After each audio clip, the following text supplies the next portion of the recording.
Welcome back to another video, guys. In this one I'm going to show you how to make these stained glass fires. So I've got a small variant here, a blue beacon fire and a red variant as well. I'm quickly going to show you what you can do with these fires just to give you some ideas. Obviously it's sometimes difficult to know exactly what to do with these sort of things, so you can put it either side of a statue like this, go for an overgrown look. If you're interested in using stained glass for more generalized things, you can use it as chimney smoke, as you can see here. You can use it as sort of splashing water like you can see in this shark, or you could use it as dragon breath. So as you can see there, it works quite well in combination with some magma blocks. If you'd like to as well, you could also use the stands as a type of large container for some plants. Just another idea for you. Starting with a smaller stand, you can start with a single block of stone. Obviously you can make this out of any material, as long as doesn't look flammable. That'd be quite strange. So quite a simple design. And then stairs up here.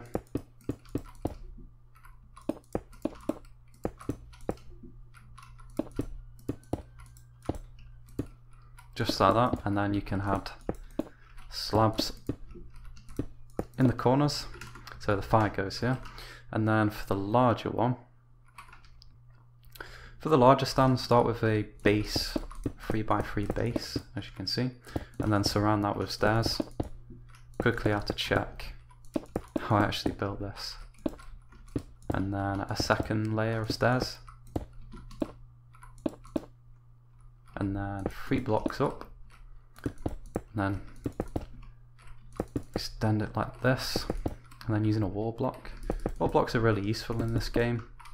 You can make a piece like this look a lot rounder using wall blocks. So if you're trying to make a column, for example, they're quite useful. And then some inverted stairs like this, and then 3 blocks up. Then extend that just like this. I think I've got that right. And then some inverted stairs up here.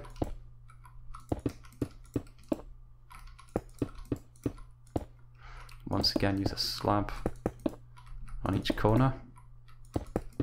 Then to make this look rounder, add some walls here and some stairs in this formation. So it adds a certain amount of, it makes it look rounder, and it makes it look more ornamental, which is suitable in this case.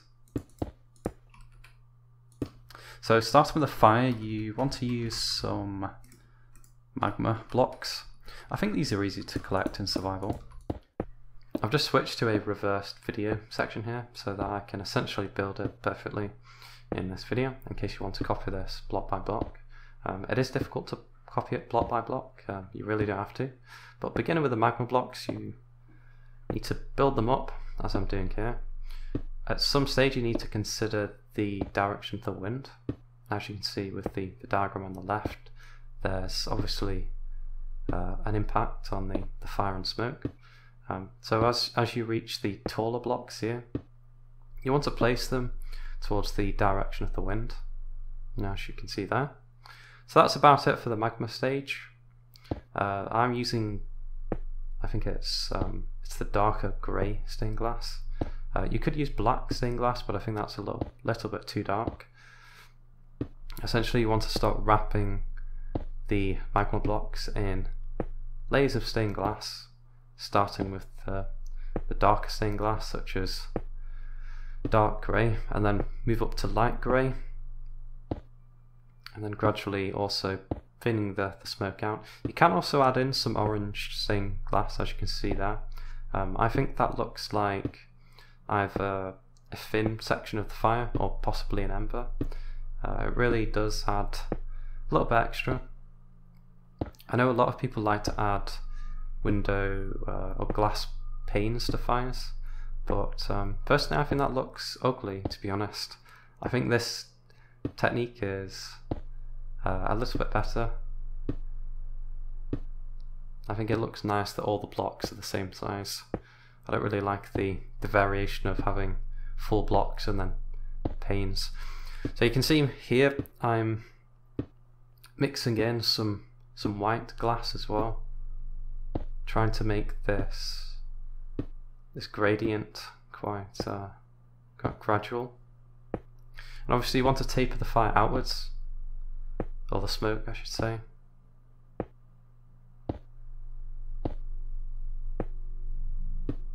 I'm not sure how easy this would be to do in survival, honestly. It's really easy in creative mode, but just make sure that the smoke is tapered and that it gets thinner towards the end, just like the diagram. I think the diagram is really useful here. I think that's pretty much it, just adding some few blocks towards the end. Obviously you can see I've added in a dark block there, can randomize it. So that's pretty much it. That's it for this tutorial, guys. Tell me how you got on if you followed this tutorial. Leave me any feedback below. And if you've got any ideas for tutorials that I could do, you can leave that down below as well. Just make sure that it's original or fairly original. And one last thing, I'd just like to thank people that are leaving positive comments. I do get a lot of nice comments, but I don't usually respond to comments that don't have a